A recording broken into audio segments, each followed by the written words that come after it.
Welcome to the Wandering Tangent podcast. I'm BJ, with me is Jeff, and today we're talking about the 1951 sci-fi classic, The Thing from Another World. Yes, The Thing from Another World is a very ambiguous title. It's a thing from another world. Well, let's take it as a comparison. There was the John Carpenter movie, which was based off the same short story, Who Goes There, by John W. Campbell. I believe it was 1938 that was written. So yeah, The Thing from Another World was released in 1951. The Thing, which is a remake of this one, also based off the short story, directed by John Carpenter, was released in 1982. There was a prequel to John Carpenter's The Thing, released in 2011, also called The Thing. Wow. Yeah, So that's a lot apparently, more movies than I thought so there were.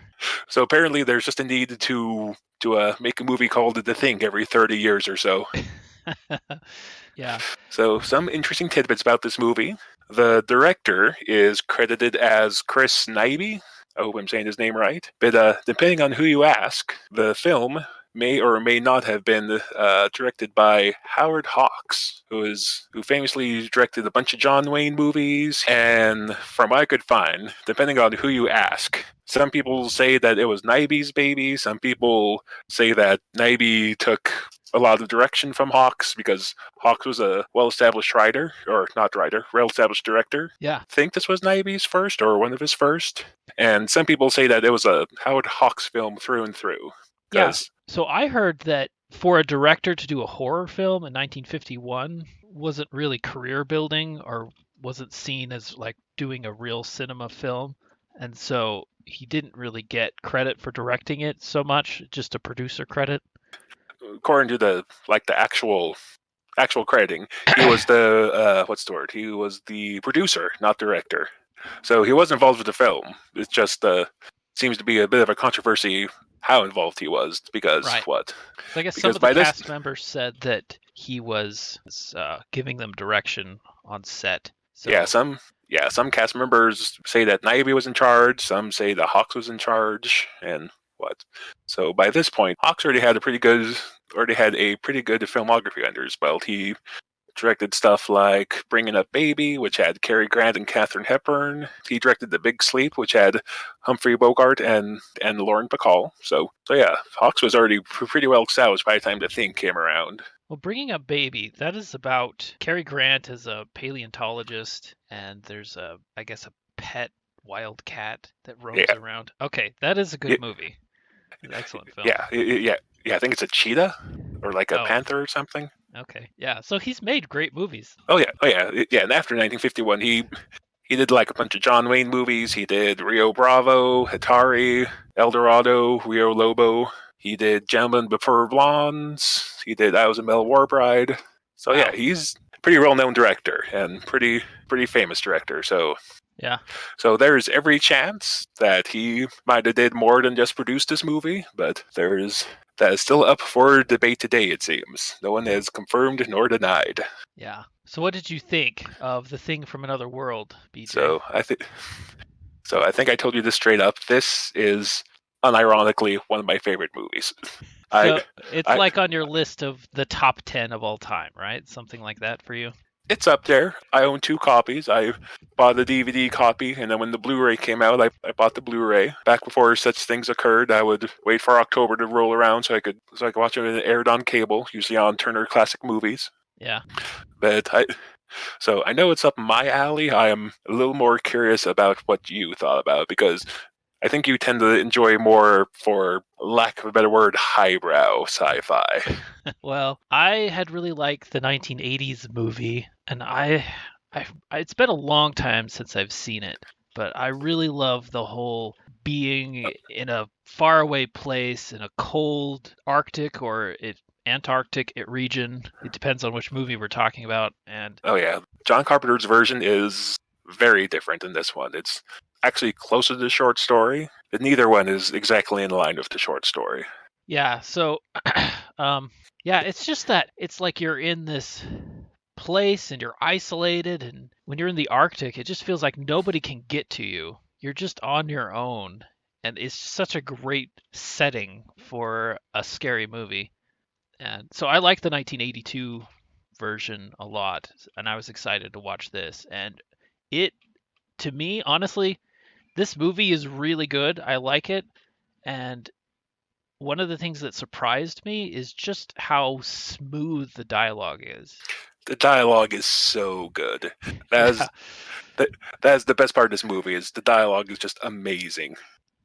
It's weird because I don't want to say anything bad about the 1950s because it's a great era of filmmaking and all that. It's cool in its own way, but a lot of the movies just seem a lot more robotic to me in their acting, which isn't an issue, but with this movie, everything just feels more natural. The way that they interact, the way that the lines kind of bleed over each other and kind of smooth out, and plus there's not a lot of overacting. No.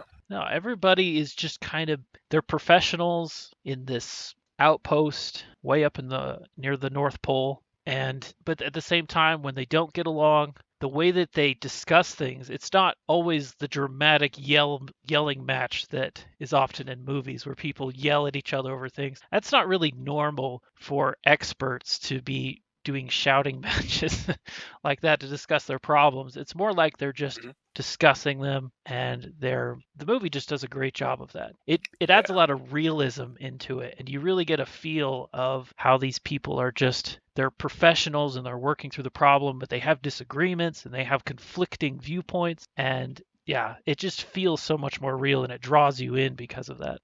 Yeah. Yeah. Another thing about this particular movie, and I'm not going to claim this idea as my own. I got it off I believe it was a documentary on Turner Classic Movies. Is that one interesting thing about this movie as compared to the movies made nowadays is that it's very much a product of its time in that it's the army guys who are the quote unquote good guys and the scientists who are a little more on the what's the word? Not quite bad guy, but they're a little more suspicious, I guess. So, watching it today, though, I think people today could easily see the point of view of both in this, of both the army and the scientists and how they're looking at it differently. I sort of thought that when I see it. But in 1950s, they probably mostly were on the side of the army people, of the really the Air Force is what they are. But yeah. Yeah, well, it's just a product time because it's what 1951, so it was like 6 years since the bomb dropped. So scientists, they were kind of like these. I mean, yes, they're on our side, but they're the ones that developed the bomb and caused the Cold War and all that good stuff. So yeah, kind of like Forbidden Planet, the scientists are kind of quasi-antagonist, anti-hero kind of thing, but not totally over the line evil. More of a slightly more gray, I guess. Do you agree? Disagree? Yeah, it seems like the scientists are the ones who, well, and we're getting into probably spoilers here. Well, do you want to go ahead and call the non-spoiler section over so we can start talking about details? Absolutely. Yes. Okay, Let's get rid so of that spoilers, okay, non-spoiler stuff. so so for anyone out there who has not seen this, well, I guess you already know my recommendation since I said it's one of my favorite movies of all time. Do you want to tell the people if you recommend it to the modern audience? I recommend this movie. Okay, It's great. It's real fun to watch. okay, so you heard it here. So if you don't want the movie spoiled, go watch it. It's real good, and then come back and listen to a discussion about it. So that's the spoiler-free section. So let's get into nitty-gritty. Okay, so BJ, who's right? The scientists or the military Uh, guys? it's like it's.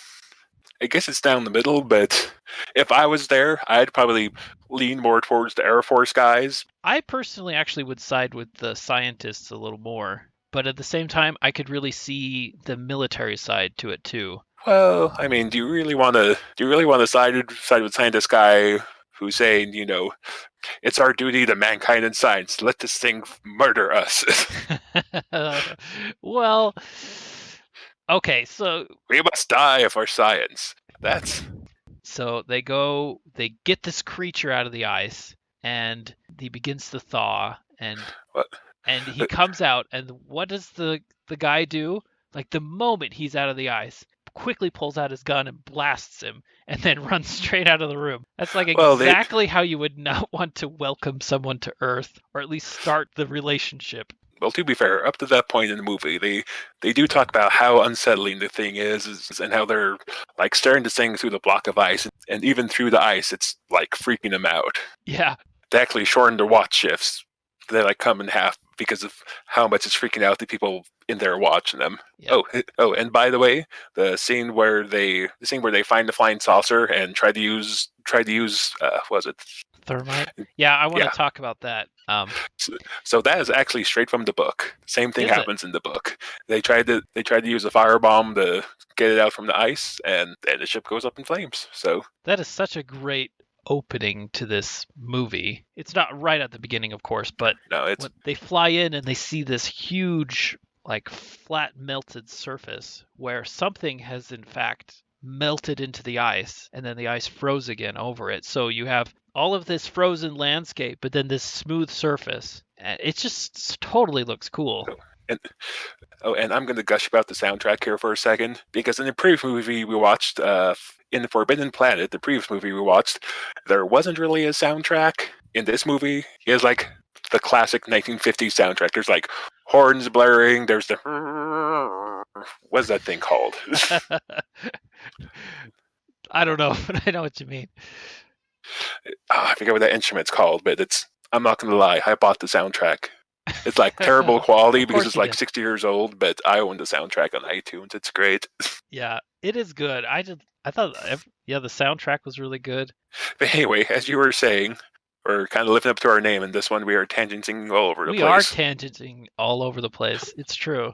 Yeah, so that scene was just awesome. They fly over the pole, the Arctic. They're flying over the North Pole in some region of the North Pole, and Yeah, they they see that strange thing in the ice, and they find it because I guess the all of their compasses are going. Well, it's a yeah. radiation, is what it is, right?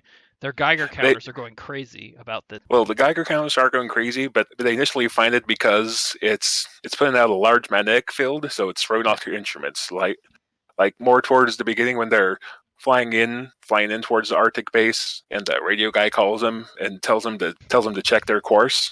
It's because the flying saucer is throwing off magnetic field and throwing off their equipment. So they home in on the radio signal as compared to following their instruments to find the base. Yeah, so they land and they go to this strange melted surface that's refrozen and walk around. They see that there's a giant circular like thing under it.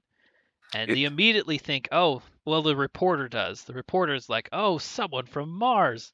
And that's so typical of a it, 1950s movie is like, oh, there's people from another planet. They must be from Mars.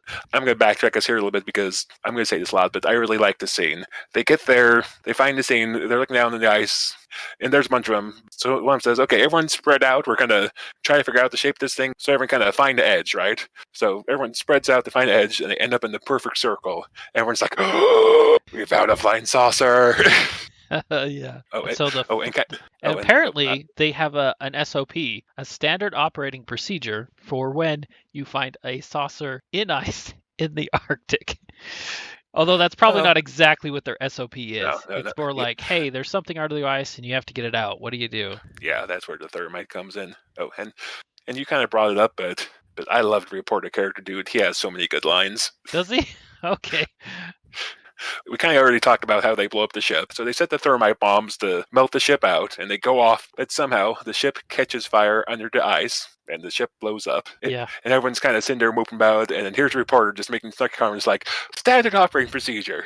I know. What do you do when you find something It's like frozen under the ice? You put a like bomb on it and then blow it's it like up. standard operating procedure.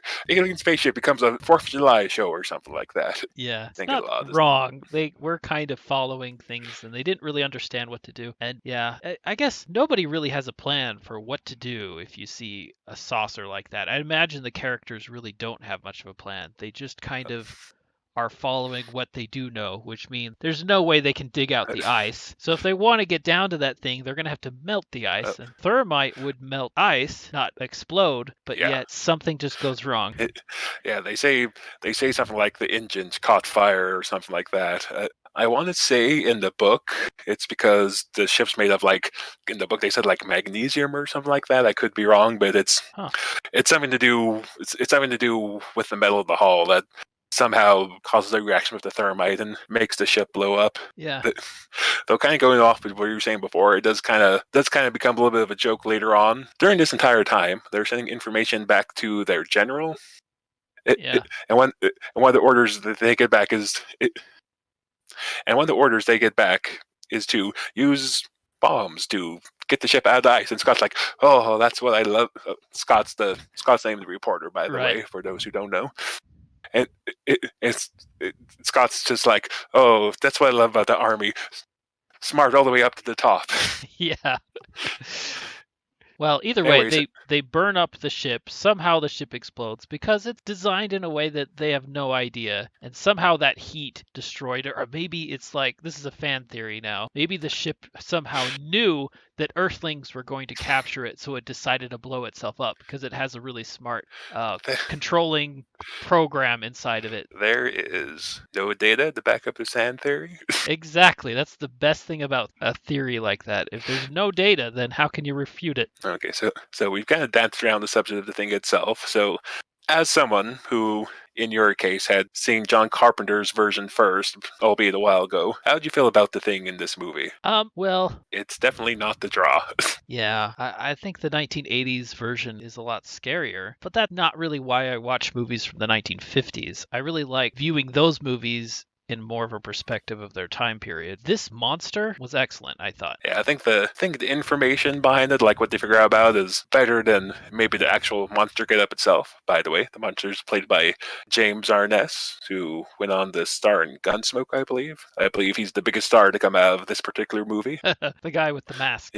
Yeah, the actual monster makeup itself isn't all that great, but I did kind of like the entire plant thing, Yeah. the hyper intelligent plant, and how, from the scientist's point of view, how that would make them superior to a more what's the word I'm looking for?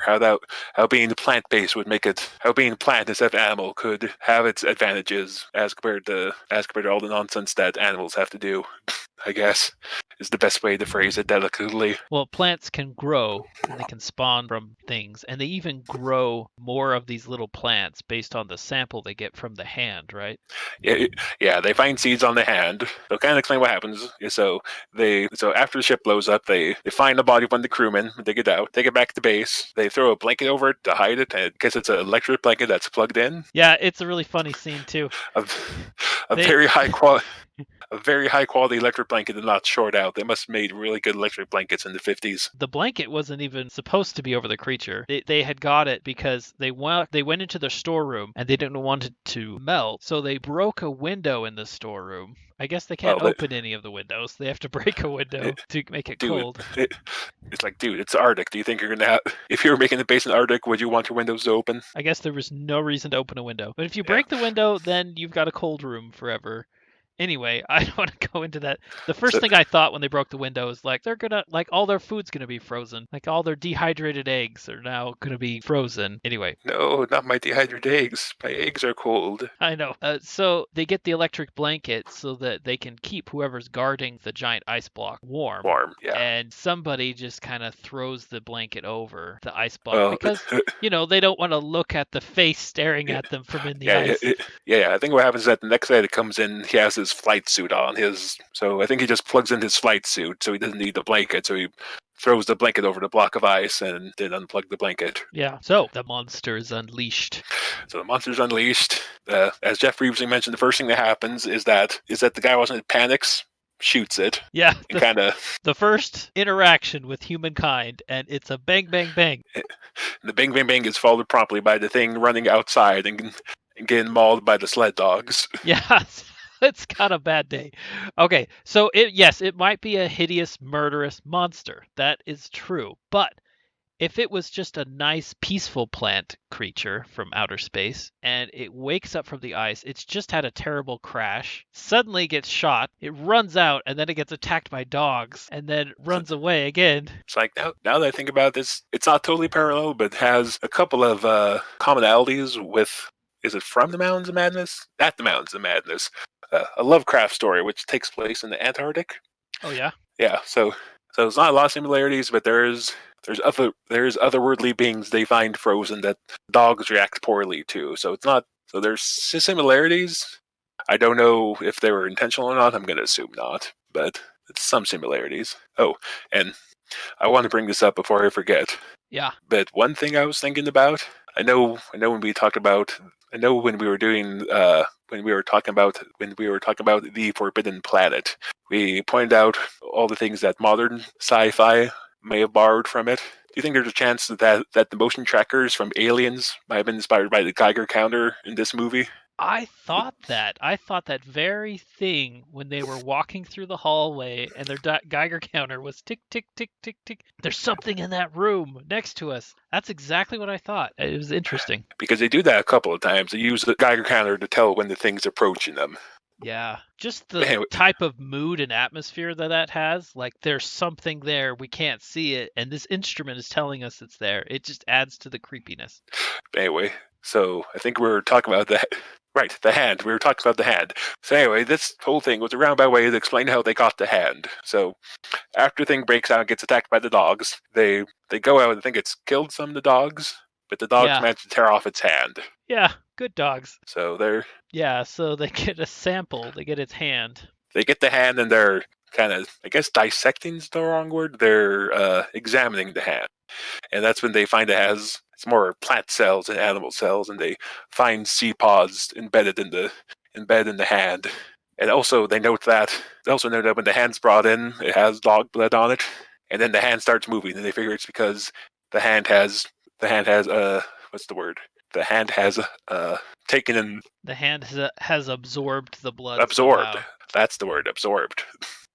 So the hand starts moving. And So, I love that scene when the hand's moving because they're just sitting there doing their really good natural dialogue of just talking about things, and suddenly everyone goes quiet and they can see this hand is just starting to move. It's and a good scene. Lots of suspense in it. and someone makes the point of, oh wait, that means that this thing like drinks blood. A blood drinking plant monster from outer space. Because why not? So anyway, it's about now that they kind of started disagreeing before because the scientists wanted to thaw the thing out right away so they could examine it, and the Air Force guys were like, we want to get orders first because this is kind of big. Yeah. So one of the scientist guys kind of starts signing with the Army guys pretty early on, though in ways it does make sense because he's worried about microorganisms that the alien might have, sort of a reverse war of the world scenario. Yeah, which is a good thought. It's an important point to make. That's Dr. Carrington that says that. That's Chapman. Carrington is the head scientist guy. Oh, yeah, Dr. Chapman. The scientists are a little divided. It seems like Dr. Chapman is a little different from Dr. Carrington. They somewhat disagree with each other. Chapman's on one end, Carrington is on the other end, and the other scientists are kind of spread out between them. Yeah, although generally they side with Dr. Carrington and go along with. Generally speaking, up until I don't know why I'm laughing. It's not a very funny scene. So it is just a movie. You can laugh. Okay, so the space has like a greenhouse, and they're in the greenhouse because the military guys are going through and they're trying to board the place up to keep the thing from getting back in. And Carrington stops a couple of his guys as the military dudes move on, and they notice that it looks like the greenhouse has the outside door to the greenhouse. So they find evidence that the outside door to the greenhouse has been opened because there's like a plant or something that's in bad shape because it got hit by cold or something like that. So inside the greenhouse, they also find the dried up body of a dog, like hidden inside the box. So the science boys are like, well, that makes sense because this guy's a plant, and the greenhouse is the only open ground in like hundreds of miles because it's the Arctic. Yes. So Carrington and the guys more aligned with him decide they're going to stand watch in the greenhouse, wait for the creature to come back. Cut forward like 10 minutes. Well, 10 minutes runtime, not like 10 minutes in the movie, if you know what I mean. Yep. So anyway, do you know what part I'm talking about where the guy comes in, he's like limping, he's holding his arm up like it's been broken? Yeah. So they don't show the attack. They're just all in the lounge cafeteria area, and he just stumbles in completely disheveled and injured.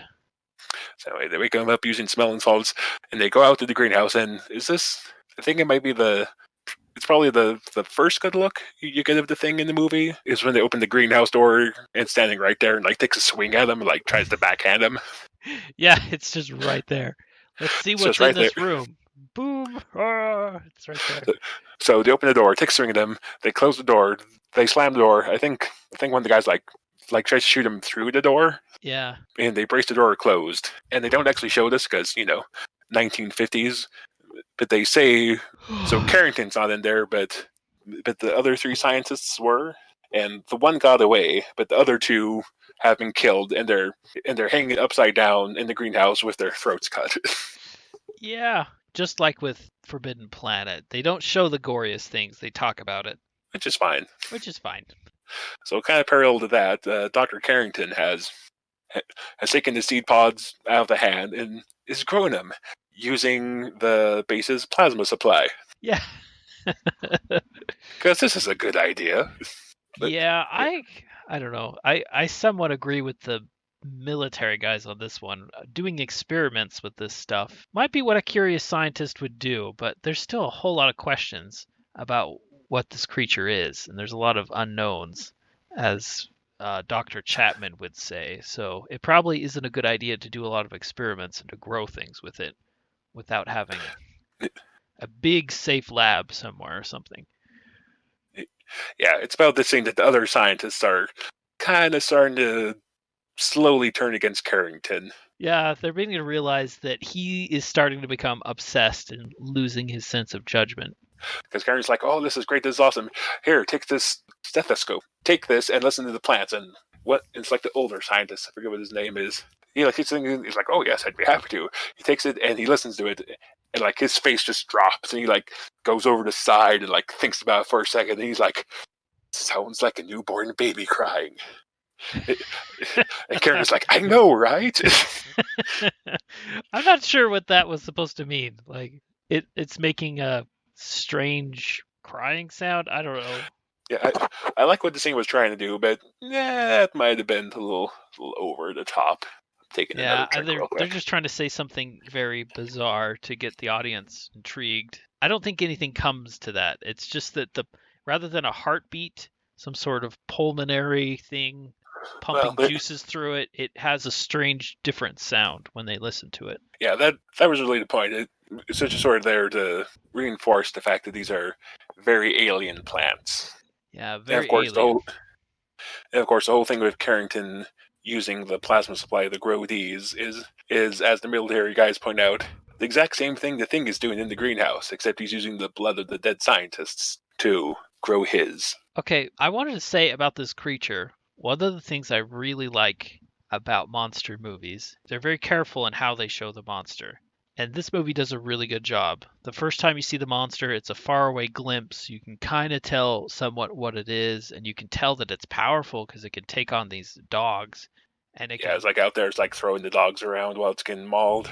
Yeah, and then you don't see the monster, yet there's a lot of information about the monster. And then they have conjecture about what the monster is and how dangerous it might be. Then finally they begin getting close to the monster and they use the Geiger counter and there's all this build up to the suspense and then it's a boom scare like it suddenly is there when they open the door.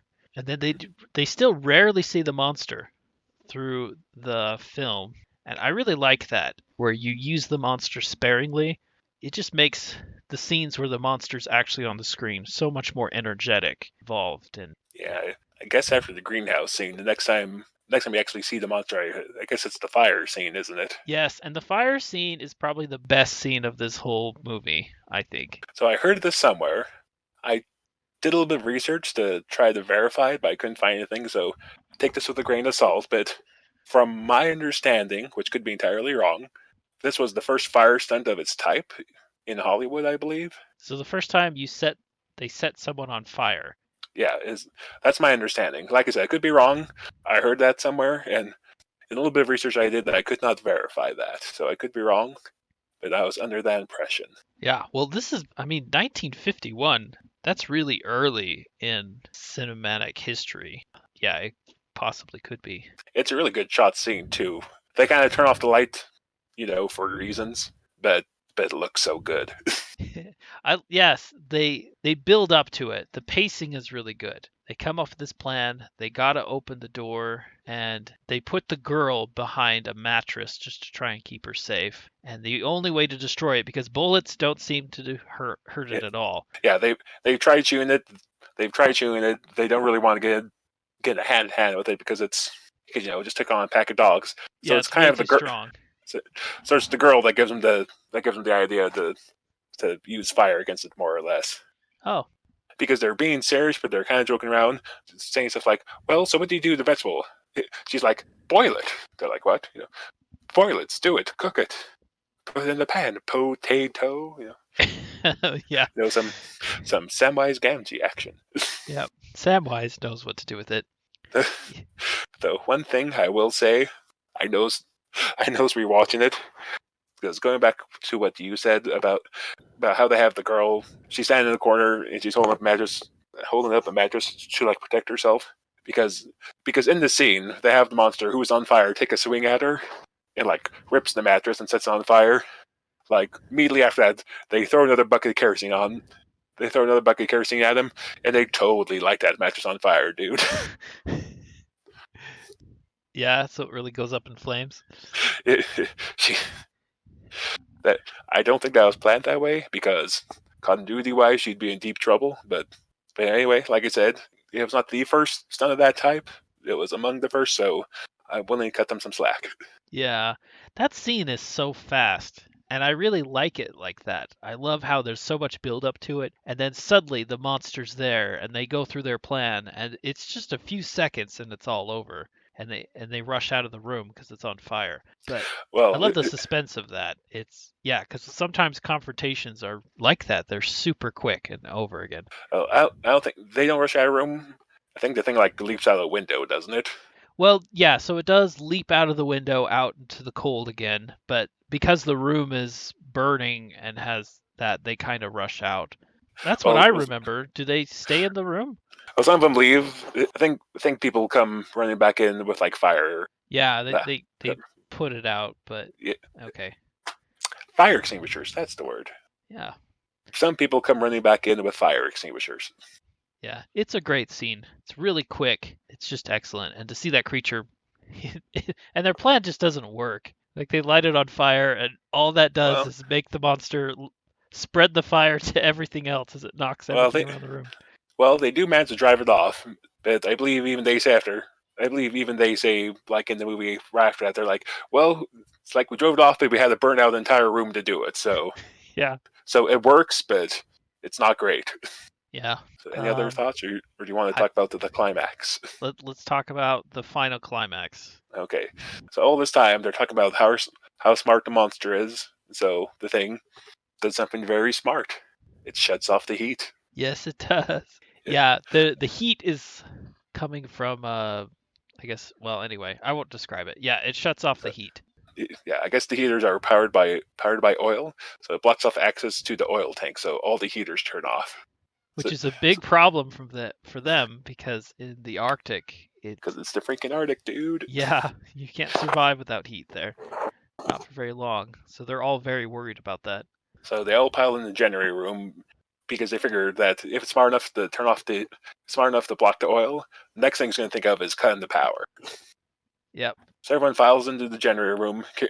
So anyway, it's about now that Carrington kind of really starts. It's about now that Carrington kind of really starts losing everyone because it's about now that he starts to say stuff like, it's our duty to science to stand here and die instead of killing this thing to save ourselves because science. Well, I don't think that this interaction with the creature went the way it was supposed to go. I think they did make mistakes. They made several mistakes. Of course, they're human, and even though they're all smart, they're smart military people and they're smart scientists, they're still going to sometimes make mistakes. And they do that in the movie, and things don't go according to probably their ideal situation. But with all that, in the end, uh, it's true that they do have to defend themselves. Although the scary thing is they have no idea what they're defending themselves against. I mean, this could be one alien, but there could be millions or billions of more aliens that could come and try to rescue him. So if they fight him, they could be taking on a much bigger problem. Well, at this point, they're also concerned about how quick the seed pods were growing, and they Yeah, do know that that the thing was growing its own seed pods in the greenhouse. So yeah. So it might be trying to populate an army, and then they would have a major problem on their hands, yeah. like So serious infestation of plant people problem. so how do you like how they finally took out the monster in the end? I mean, it's hard enough to get rid of dandelions, to get rid of plant people. Now that's got to be hard. Okay, yeah, to your question that I didn't want to ignore. Wait, what was your question again? Now you're not distracted by the thought of a dandelion army. Yeah. I was curious on how they took out the monster in the end. Well, that's really the only weapon they had left. It seems like they had tried fire and guns, and the cold doesn't seem to destroy it. So in the end, So, it's a creative solution. They're yeah, gonna so lure it into a trap, and even though it obviously being a space traveler would probably know about electricity, yet who knows? It was just filled with revenge or anger or something. so basically, for those who haven't seen the movie but have gone to this point, as the temperatures drop inside the base and everyone's holed up in the generator room, they decide that they're going to set a they decide that they're going to set a trap for the thing. They're going to because they're right there next to the generator. They're going to wire up the passageway. They're going to zap it. Though kind of to your point about the creature being smart enough to know what electricity is, they do point that out. Yeah, And the captain does have them uh, sort of take the light bulbs out of a couple of lamps in the hallway so the creature can't see the trap. yeah, So that is clever. though, and I will say this scene has maybe my favorite line. So one of the characters is like, well, wait, I just thought about something. And everyone's like, okay, what is it? And this guy's like, wait, what happens? What happens if it can read thoughts? And when the character says, in that case, it's going to get real mad when it gets to me. Yeah, it's not gonna like what I'm thinking right now. And actually, the mind reading thing, that's from the book. Oh, is it? Yeah, they kind of theorize it can read minds. I don't know if they ever actually prove it or not. I don't know if that was a actual nod towards the book or if it was just a funny line. The line's much better in the movie than how I butchered it. Well, it probably can't read minds, otherwise it never would have fallen for the final trap in the. Oh yeah. Obviously the plant version of the thing can't read minds, but the alien and who goes there can potentially read minds. Okay. So anyway, they zap the thing in the end. Actually, I guess a big thing is that before that, Carrington runs out and he gets his chance to try to reason with the creature. And who knows if Yeah. it actually will have worked or not? Because alien's been on this planet for like a day, so it probably can't speak English. But Carrington tries, and the creature just kind of backhands him out of the way. Yeah, the creature doesn't hit him right away though. The creature just stops and looks at him for a moment while he does his spiel and then slap with his Yeah, big monster fists. And I don't know, at this point they've been fighting the monster. If there ever was a chance for perhaps communication or at least some understanding, it's way gone by now. It's fallen apart. But being the scientist, he really wants to communicate with it and at least try. So in a sense, I think Dr. Carrington was being a little noble in a sense, even though it just turned out not to be what the monster was willing to do. yeah, yeah. Like I said, the kind of Carrington in sort of a slight antagonist role, but and he kind of starts to toe the line towards the end as he's trying to convince people to die in the name of science, but he never really goes straight into bad guy territory. With Dr. Carrington, even if he had a chance to uh, to do his plan, which his plan from the beginning was to dethaw the creature and try to study it. And if it came alive, they would have tried to communicate with it and not try to blow it up with their or burn it or shoot it. But even if they could have communicated with it, it still might have been hostile in some way, and it might have wanted to plant its spores and or other plants and take over the world. You really just don't know. So it's hard to really say who was really right or wrong, but It was not the ideal first contact scenario. it wasn't. In fact, I almost like the movie better in a way because of that. Because instead of everything being exactly the way it should be. Instead, it's just a bunch of chaos and mismanagement and mistakes, and then people trying to protect themselves and not be killed by what's going on. And there's a creature, and you just don't know what the creature wants. You don't know whether you can communicate with it, but you know that it's dangerous, especially now. Especially now it's killed a bunch of dogs and two of your boys. Yeah, and it goes on killing several people. Well, I think the people that actually kills the two scientists that kills off screen. It doesn't really kill anyone else then. I I thought I it. don't think so. Yeah, I guess not. It does. Does it kill Carrington in the end? They talk about it in the end scene. I think it like breaks his collarbone or something. The hit does. Oh, So okay. so he's hurt, but Carrington's alive. Good. So yeah, the only people that actually die are the two scientists that die off camera. So anyway, the movie ends with them getting on the radio. Because it's kind of late to mention now, but during this entire time, they hadn't been able to get in contact with the outside world because a really bad storm was going on, and their setup couldn't work through it. So anyway, the storm ends. They get on the radio, and the newspaper guy gets on the horn. He's like, "Okay, boys, here's what's going on," and he sort of sets up the story, and he sort of starts setting things up. And the last thing he says that he's set up the story, stops and says something like, "Tell everyone, tell the world, watch the skies." Yeah, is that where this phrase comes from? This movie, Watch the Skies. Watch the skies in the sci-fi context? I think so. Really?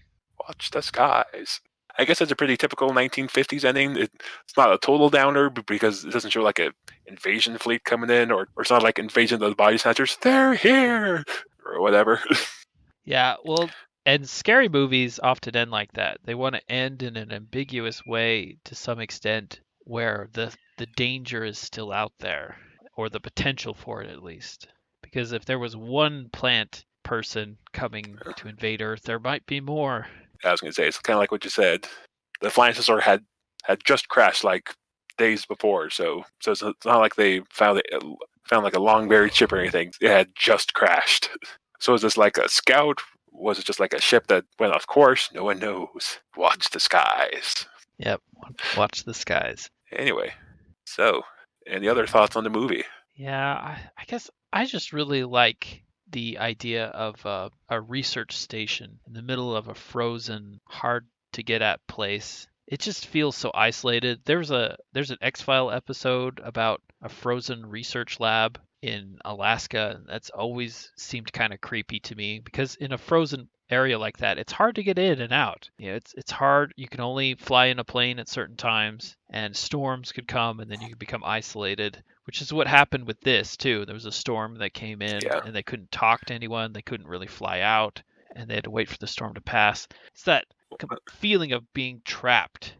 yeah. Well, that's basically just a good element of horror is that sense of isolation and not be able to escape or to run away for whatever reason. Yeah. In this case, it's because it's the Antarctic and they're stuck in this space because of the storm. They can't just fly out. Yep. And I love the scenes of when the airplane flies over and takes a picture of the base, comes in for a landing. That all looks like real footage to me.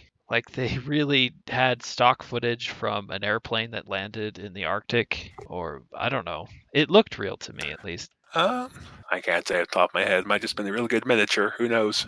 If it was a miniature, it's really well done because I was convinced by it. It looked really good. The base looks really good from high up too when they took pictures of it. And you can tell when they're investigating the saucer coming down and landing. You can kind of tell that's inside a studio and it's a backdrop painting. But it still looks really good. It was a really well done backdrop. Yeah, so it's great. Yeah. So generally, we agree. I don't think it's not quite as how to phrase it. Maybe not as ambitious as Forbidden Planet was theme wise, but I think it's way easier to watch and a lot more fun, in my humble opinion. It's an excellent movie. It's a good one. I don't know if I can make this comparison because I've never actually watched the X Files, but it's more of an episode of the X Files than Star Trek. Yeah, agreed. There's a lot of I love investigating things, and I love that in a story where they see something and it's not like they say, "Oh, this is what it is and this is what it is in the plot." Instead, the characters try to look at clues and they theorize and they're just working the problem. And I like it when they do things like that in movies. And in this one, it's just really good, especially when they find that spacecraft and they're getting close to it and they find a fin and they just talking about it, and it's just really good. I love the mystery of it, and you just learn about things bit by bit, and over time it becomes more clear. It's well paced, like we talked about before. Like we talked about before, the dialogue is super smooth. It's so good. Yeah, it's good. I think all the characters were good. Yeah, I think there wasn't a character that annoyed me. I think the reporter was a you really liked the reporter. I I did. like the reporter. Yeah, the reporter wasn't as interesting to me, but now that you've mentioned some of the lines he has, it's true. He does have some good dialogue. He's good comedy relief, I think. I know I'm bringing up Forbidden Planet a lot. That's because that's another movie we talked about. But I think the reporter is a better source of comic relief than say the cook. Yeah, yeah, Cookie the cook from Forbidden Planet. I guess he was more quirky.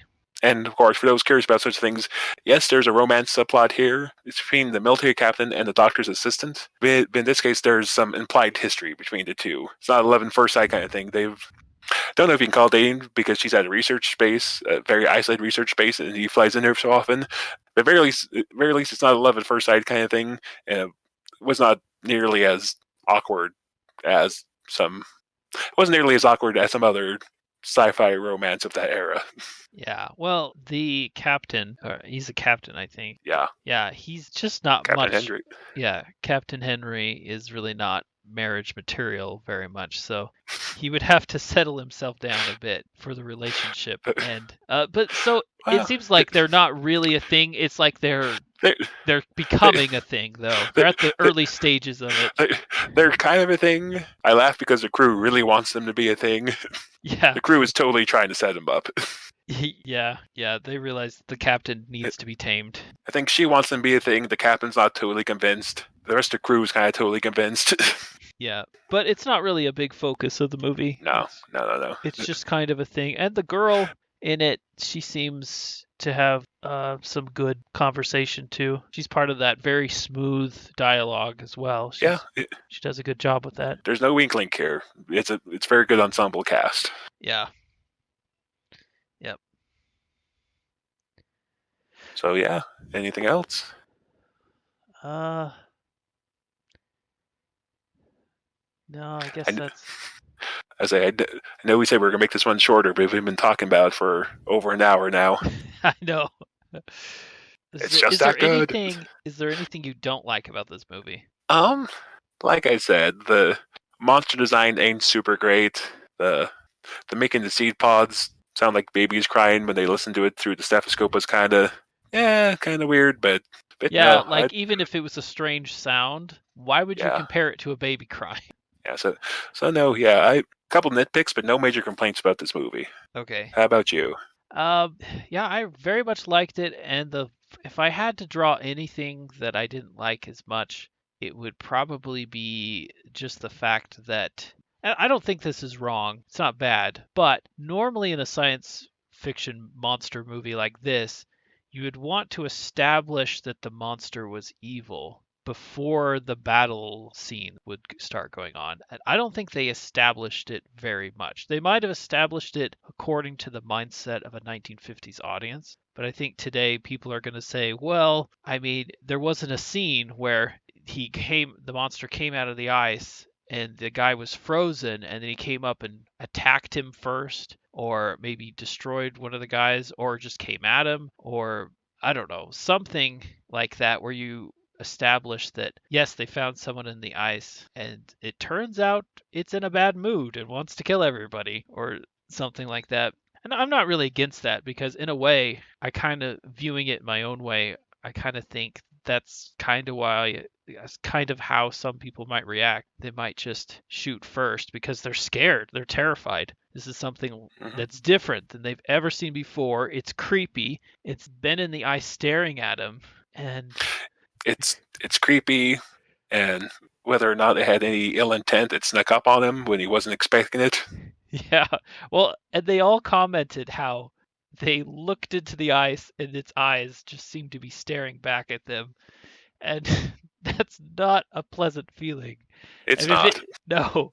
And of course, whatever's staring at you in the eyes comes alive and it starts coming out of the eyes. That's a real freakish moment to happen to somebody. Mm-hmm. Yeah. So I guess I probably, if this movie was made today, which there has been movies recently, I don't know the newest one that's like from 2011 or whatever, but I just know it exists. I never watched it. yeah, but they probably would want to establish the monster as dangerous first before the battle went on. But yeah, but that's not really a problem. I think the movie, the way the characters reacted or overreacted, or the mistakes that they made, or the correct judgments they made, it's all part of the chaos of just people trying to do what they can. So that's what I So would say. yeah, so yeah, and even the movie itself, they not everyone agrees with the actions they're taking. The captain and Dr. Carrington are often butting heads, Yeah. Yep. And I and love when they argue. It's great. it's one of those things that you can kind of see from point both views. Like I said, I would kind of, if I was in that situation, I might lean more towards the military guy's way of thinking, just because I don't want to die, and I'm genre savvy. But if Yeah. maybe I wasn't genre savvy, maybe I would be on the scientist side a little bit more. If I was in that You know, situation, I'd probably be very adamant about the scientific side of it. And I would be very much saying, no, no, we got to study this. We got to do, exactly what we need to do in terms of science. And then when it started attacking people, I'd be like, no, kill it now, destroy it. It's science unnatural, is burn it away. science has failed. Kill it. Yeah. Okay, so any other final thoughts, or are you good? I think I'm out of final thoughts, finally. Okay, Finally so out of final thoughts. we're finally out of final thoughts. So I hope everyone enjoyed listening to us ramble on about The Thing from Another World, 1951 film. We lived a little bit more up to our name this time around. There are a lot more tangents. You can look forward to more of that in the future.